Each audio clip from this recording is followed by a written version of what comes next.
تو اس حوالے سے دارالعلوم دیوبند کے فتوے میں لکھا ہوا ہے کہ شب معراج میں التزام کے ساتھ عبادت کرنے کا ثبوت حدیث میں نہیں ملتا ہے، اور اس رات میں عبادت کرنے کے تعلق سے جو روایتیں پیش کی جاتی ہیں وہ آرگیومنٹ اور دلیل کے لائق نہیں ہیں۔ لیکن اگر کوئی شخص اس رات میں عبادت کرنے کو لازم اور ضروری سمجھے بغیر عام راتوں کی طرح اس رات میں بھی عبادت کر لیتا ہے تو کوئی مذائقہ اور کوئی حرج نہیں ہے۔ رہی بات شب معراج کے روزے کی، یعنی شب معراج کے اگلے دن 27 رجب کو روزہ رکھنے کی، تو شب معراج کے اگلے دن روزہ رکھنے کا بھی ثبوت احادیث میں نہیں ملتا ہے، اور عوام میں جو یہ بات مشہور ہے کہ شب معراج کا روزہ رکھنا 1000 روزوں کے برابر ہے، تو یہ عوام میں ایک غلط بات مشہور ہے، یہ بات بے اصل ہے، بے بنیاد ہے۔ تو یہ ہے دارالعلوم دیوبند کا فتویٰ آپ کے سامنے مولوی صاحب نے پیش کیا ہے۔ آج ہم آپ کے سامنے 3 ویڈیو کا رد کریں گے، 3 ویڈیو پیش کریں گے اور ان تینوں ویڈیو کے تعلق سے بتائیں گے کہ دیوبندی آپس میں دست و گریبان ہیں۔ حضرات اہل سنت دارالعلوم دیوبند کے تعلق سے انہوں نے ایک فتویٰ مولوی صاحب نے بیان کیا ہے، جس میں کہا کہ التزام کے ساتھ شب معراج کی رات کے اندر عبادت کرنا صحیح نہیں ہے، اور اگر بغیر التزام کے یعنی لازم و ضروری نہ سمجھتے ہوئے اگر کوئی آدمی نمازیں پڑھ لے اور دنوں کے طور پر بھی نمازیں پڑھ لیتا ہے، اس طرح اگر کوئی عبادات کر لے یا نمازیں پڑھ لے، قرآن پڑھ لے تو بالکل جائز ہے۔ تو حضرات اہل سنت اب آپ آئیے کہ عوام اہل سنت، مطلب میں علماء اہل سنت کی بات نہیں کر رہا ہوں، عوام اہل سنت کے پاس میں آئیے اور عام مومن مسلمان سے پوچھئے کہ یہ بتاؤ شب معراج کی رات میں جو عبادت تم نے کی ہے یا جو تم کرتے ہو، یہ عبادت فرض سمجھ کے کرتے ہو؟ وہ کہے گا بالکل نہیں۔ واجب سمجھ کر کرتے ہو؟ وہ کہے گا بالکل نہیں۔ تو پھر کیا سمجھ کر کرتے ہو؟ وہ کہے گا نفل سمجھ کر کرتا ہوں، یعنی کر لیا تو ثواب ملے گا، نہ کرا تو کوئی عذاب نہیں ہے، کوئی گناہ نہیں ہے۔ اور اسی طرح دوسرے کام بھی جو کرتے ہو شب معراج کی رات میں اگر عبادت کے طور پر، تو یہ کرنا تم کیا سمجھ کر کرتے ہو؟ تو جواب یہی ملے گا کہ بھائی وہی سمجھ کر کرتا ہوں کہ کر لیا تو ثواب ملے گا، نہ کرا تو کوئی گناہ نہیں۔ تو حضرات اہل سنت پتہ یہ چلا کہ سنی مساجدوں کے اندر، سنی عوام کے درمیان میں جہاں جہاں بھی عبادتوں کا اہتمام کیا جاتا ہے یا لوگ عبادت کرتے ہوئے نظر آتے ہیں، وہ لازم و ضروری سمجھ کے نہیں کرتے، اور دیوبند کا یہ فتویٰ ہے کہ لازم و ضروری نہ سمجھتے ہوئے بالکل کرنا جائز ہے۔ اب سوال یہ پیدا ہوا کہ لازم و ضروری نہیں سمجھتے ہیں تو پھر اسی رات کے اندر آپ کی مسجد کے اندر بھیڑ اکٹھی ہوتی ہے، جلسہ ہوتا ہے، اس جلسے کے اندر آپ تقریر کرتے ہوئے نظر آتے ہیں، تو حضرات اہل سنت یہ سوال دیوبندی علماء کو ہم سے نہیں پوچھنا چاہیے، بلکہ مولوی منظور مینگل صاحب جو ان کے خود کے عالم ہیں انہی سے پوچھ لینا چاہیے۔ چلیے ہم بھی پوچھ لیں۔ شہداء کی حیات کا اعلان کر دیا ہے کہ اس کے لیے اعلان کر دیا ہے۔ اچھا دوسرا مسئلہ ذرا سمجھ لینا، اللہ کرے کہ آپ لوگ سمجھنے کی کوشش کرو، یہ مسئلہ سمجھنے کی ہمارے بہت سے علماء ان کا بھی انشاءاللہ ذہن صاف ہو جائے گا۔ نبی پاک صلی اللہ علیہ وسلم فرماتے مررت بقبر موسیٰ وہو یصلی وہو قائم یصلی، موسیٰ علیہ السلام کی قبر سے میرا گزر ہو گیا، موسیٰ علیہ السلام قبر میں نماز پڑھ رہا تھا۔ اب علماء کہتے ہیں کہ جی بہت سے کہ جی یہ نبی پاک صلی اللہ علیہ وسلم کا معجزہ ہے، معجزتاً آپ صلی اللہ علیہ وسلم نے دیکھا کہ موسیٰ علیہ السلام نماز پڑھ رہے ہیں، باقی موسیٰ علیہ السلام کے لیے سمجھ باتیں ذرا سمجھ لینا۔ 2 چیزیں، نبی کا اس مٹی کے نیچے دیکھ لینا، اتنے من مٹی کے نیچے دیکھ لینا، یہ نبی کا معجزہ ہے۔ باقی موسیٰ علیہ السلام کو زندہ کر کے کھڑا کر دینا، ان سے نمازیں پڑھوا دینا، یہ نبی کا معجزہ نہیں ہے، وہ حقیقت حال ہے، وہ خود بخود یہ چیز موجود تھی۔ آپ سمجھے نہیں؟ سن لیا حضرات نے، تو یہ منظور مینگل صاحب ہے جو دیوبندیوں کے ایک بہت بڑے عالم ہے، پڑوسی ملک کے رہنے والے ہیں۔ یہ منظور مینگل صاحب اپنی مسجد کے اندر یا کسی اور مسجد کے اندر باقاعدہ ایک جلسے کے اندر کھڑے ہو کر کے تقریر کرتے ہوئے نظر آ رہے ہیں۔ بتائیے بغیر التزام کے جلسہ ہو گیا تھا؟ التزام تو ہوا ہے، تبھی تو اتنے لوگ وہاں پر موجود ہیں جو نظر آ رہے ہیں۔ اتنے سارے لوگوں کو لے کر منظور مینگل صاحب التزام کے ساتھ جلسہ کرتے ہوئے نظر آ رہے ہیں، یعنی دارالعلوم دیوبند کے فتوے پر منظور مینگل صاحب نے لات مار دی ہے، اور منظور مینگل صاحب اپنا فتویٰ چلاتے ہوئے نظر آ رہے ہیں اور وہاں کھڑے ہو کر کے تقریر کر رہے ہیں۔ اور یہ رات بھی کوئی اور رات نہیں ہے بلکہ شب معراج کی رات ہے، بیان بھی کوئی اور بیان نہیں ہے بلکہ بیان بھی شب معراج ہی کا بیان ہے، جیسا کہ ہم لوگ اہل سنت کے لوگ شب معراج کی رات میں شب معراج کا بیان کرتے ہیں۔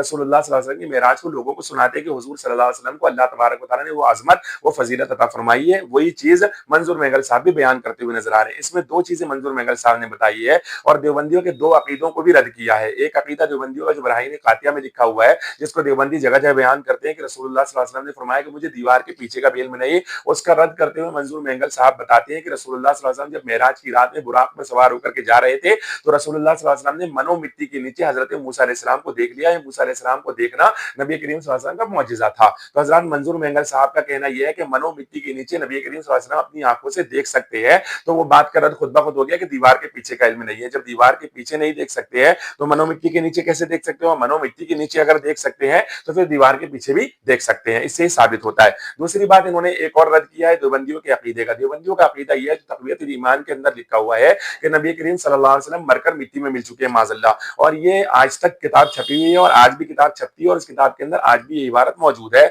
और इस तरह से लिखा हुआ है तक़वियतुल ईमान के अंदर। वही तक़वियतुल ईमान के बारे में रशीद अहमद गंगोही साहब जो देवबंदियों के गौसुल आज़म है, वो अपनी फतावा रशीदिया के अंदर लिखते हैं कि तक़वियतुल ईमान ऐसी किताब है जिसका रखना और पढ़ना आईने इस्लाम है। तो मंजूर मेंगल साहब उस तक़वियतुल ईमान के उस फतवे का रद्द करते हुए नजर आ रहे हैं और कह रहे हैं कि मनो मिट्टी के नीचे कब्र मुबारक के अंदर हजरत सैयदना मूसा अलैहिस्सलाम नमाज पढ़ते हुए नजर आ रहे हैं। ये हकीकत है, यानी मूसा अलैहिस्सलाम जिंदा है, तो नबी अपनी कब्रों में जिंदा है, नमाजें पढ़ते हुए नजर आ रहे हैं। इससे साबित होता है तो अकीदा जो देवबंदियों ने तक़वियतुल ईमान से बनाया और बिल्कुल गलत है मंजूर मेंगल साहब के मुताबिक। तो अब मंजूर मेंगल साहब तक़वियतुल ईमान के फतवे के मुताबिक काफिर हो चुके हैं, इसलिए कि तक़वियतुल ईमान का रखना पढ़ना और उस पर अमल करना आईने इस्लाम है। मंजूर मेंगल साहब ने उस पर अमल नहीं किया, इसलिए वो इस्लाम से बाहर हो गए। अब मंजूर मेंगल साहब का फतवा किस किस पर लगता है? तो मंजूर मेंगल साहब का फतवा उन सब पर लगता है जो नबी करीम सल्लल्लाहु अलैहि वसल्लम के मरकर मिट्टी में मिलने वाली बात को बिल्कुल जायज समझते हैं। वो सारे के सारे मंजूर मेंगल साहब के इस बयान से बिल्कुल काफिर हो चुके हैं। तो देवबंदियों के अंदर दो फिरके हैं, एक हयाती एक ममाती है।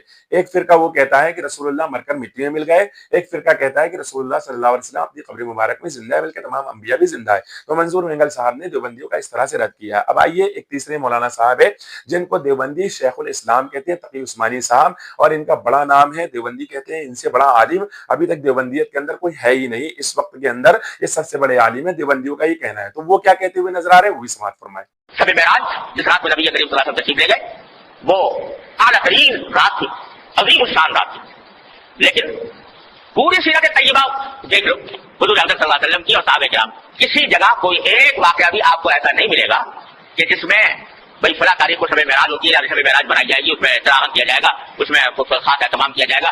कहीं हुजूर की सीरत तय्यबा में सहाबा किराम की सीरत तय्यबा नहीं मिलता।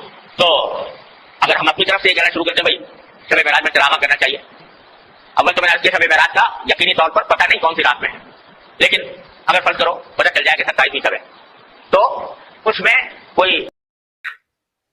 तो ये थे तकी उस्मानी साहब जिनको देवबंदी शेखुल इस्लाम कहते हैं। शब-ए मेराज एक अजीम रात है, आला तरीन रात है, जिस रात अल्लाह तबारक व तआला ने अपने नबी करीम सल्लल्लाहु अलैहि वसल्लम को एक अजीम मौजिज़ा दिया है। ये सारी बातें ये मानते हैं। उसके बाद में कहते हैं लेकिन हुजूर सरवर कायनात सल्लल्लाहु अलैहि वसल्लम की सारी जिंदगी में और सहाबा इकराम की पूरी जिंदगी के अंदर कहीं पर ये नहीं मिलता कि शब-ए मेराज की रात के अंदर सहाबा इकराम ने या हुजूर सरवर कायनात सल्लल्लाहु अलैहि वसल्लम ने ये मनाया हो कि चलो भाई आज शब-ए मेराज है तो आज का इंतजाम किया जाए और आज की तैयारी की जाए कि शब-ए मेराज मनाएंगे। इस तरह नहीं मिलता है। तो बहरहाल इनका कहना यह है कि इस तरह सहाबा इकराम की जिंदगी में सीरत की किताबों में नहीं मिलता है, इसलिए ये चीज बिल्कुल नाजायज और हराम है माज़अल्लाह रब्बिल आलमीन। तो अब तकी उस्मानी साहब से एक सवाल है और तमाम देवबंदियों से भी एक सवाल है कि देवबंदी हजरात गालियां ना दे, कमेंट बॉक्स के अंदर उल्टी सीधी बातें ना करें, लेकिन अगर सवाल है तो सवाल हमारी तरफ से भी है कि रसूल पाक सल्लल्लाहु अलैहि वसल्लम की पूरी जिंदगी में और हुजूर सरवर कायनात के तमाम सहाबा की पूरी जिंदगी के अंदर कहीं पर भी नहीं मिलता है कि आज भोपाल की सरजमीन पर एक इज्तिमा होगा या रायगंज की सरजमीन पर एक इज्तिमा होगा, ना कोई इश्तिहार छापे जाते हैं, ना कोई ऐलानात होते हैं, इस तरह कुछ भी नहीं मिलता है। तो जिस तरह ये अगर जायज नहीं है कि क्योंकि सीरत में ये चीजें नहीं मिलती है, तो फिर ये जो इज्तिमात तबलीगी जमात वाले, देवबंदी जमात वाले बड़े बड़े इज्तिमा जगह जगह पर करते हुए नजर आते हैं, उसके इश्तिहार छापते हैं, उसके पोस्टर छापते हैं, जगह जगह लगाते हैं, ये कैसे जायज हो सकता है? तो हज़रात अहले सुन्नत सोचने वाली बात है कि जो चीज बिदअत है वो हर जगह बिदअत होनी चाहिए, लेकिन आप करें तो बिल्कुल जायज, दूसरा करे तो बिल्कुल नाजायज। और बड़ी हैरानी की बात है कि इस रात के अंदर लोग इकट्ठा होकर के अल्लाह रसूल का जिक्र करते हैं और रात में हुजूर सरवर कायनात का जगह जगह जिक्र होता है, तो इसको सीरत की किताबों में ढूंढने की क्या जरूरत है कि सीरत की किताबों में इस तरह नहीं हुआ है? क्या सहाबा इकराम इस तरह नहीं करते थे? औलिया इकराम इस तरह नहीं करते थे? बुजुर्गान दीन इस तरह नहीं करते थे? इसी तरह सहाबा इकराम ने कभी भी कोई इज्तिमा इस तरह का इंतजाम और इंसराम के साथ नहीं किया है जिस तरह देवबंद वाले भोपाल में करते हैं, रायगंज में करते हैं और दीगर जगहों पर करते हुए नजर आते हैं। इस तरह का कोई इज्तिमा ना सहाबा इकराम ने किया, ना ताबईन ने किया, ना तबे ताबईन ने किया, ना बुजुर्गान दीन ने किया, ना औलिया ने किया, ना इमाम मुज्तहिदीन ने किया, किसी ने भी नहीं किया है। लेकिन उसके बावजूद देवबंदी करते हुए नजर आते हैं और उसकी हिमायत करते हैं, और जो उसके खिलाफ बोल दे तो उसके लिए जो है तो डंडा लेकर दौड़ते हुए नजर आते हैं, फतवे भी लगाते हुए नजर आते हैं, और उसको गुस्ताख भी बोलते हुए नजर आते हैं, और उसको हासिद भी बोलते हुए नजर आते हैं। तो हज़रात अहले सुन्नत ये आप कहां से कर रहे हैं? अगर कोई सवाल पूछ रहे तो इस पर गुस्सा होने की जरूरत नहीं है। जो कायदा आपने बनाया हुआ है कि जो काम सहाबा इकराम ने नहीं किया, ताबईन ने नहीं किया, जो काम रसूलुल्लाह ने नहीं किया, वो काम दूसरा अगर करे तो वो बिदअत हो जाता है। अगरचे वो इबादत ही हो लेकिन आपके नजदीक बिदअत हो जाता है। तो जब आप करते हैं तो वो बिदअत कैसे नहीं हो गया? हज़रात अहले सुन्नत सोचने वाली बात है, गौर करने वाली बात है कि शैतान किस किस तरह से लोगों को इबादत से रोकने की कोशिश करता है। इसलिए मैं आखिरी में यही अर्ज करूंगा कि देवबंदियों की बातों में ना आए, एक कुछ कहता है, दूसरा कुछ कहता है, तीसरा कुछ कहता है, इनकी बातों में बिल्कुल ना आए, अहले सुन्नत के तरीके पर चले, सबील मुमिनीन के तरीके पर चले। मुसलमानों की अक्सरियत यानी पूरी दुनिया के ज्यादातर मुसलमान 27वीं शब को शब मेराज मनाते हैं और 27वीं शब ही के दिन को शब मेराज मानते हैं और उस दिन रोजा भी रखते हैं, इबादतें भी करते हैं। तो वो तमाम मुसलमान हरगिज गुमराह नहीं हो सकते, इसलिए कि रसूलुल्लाह सल्लल्लाहु अलैहि वसल्लम की हदीस पाक है कि मेरी उम्मत गुमराही पर जमा नहीं हो सकती। तो बेशुमार उलमा, बेशुमार आवाम ये सारे काम करती है, वो गुमराही पर जमा नहीं हो सकती। चंद एक देवबंदी और वहाबियों को छोड़ करके बाकी सारे ही काम करते हुए नजर आते हैं। तो हज़रात अहले सुन्नत इनकी बातों पर बिल्कुल ध्यान न दें। ये कमेंट बॉक्स में बताइए वीडियो कैसा लगा है, और इस अगर अच्छा लगा हो तो इस वीडियो को दूसरों तक भी पहुंचाइए ताकि लोग हिदायत याब हो, सही रास्ते पर चलने वाले बन जाए।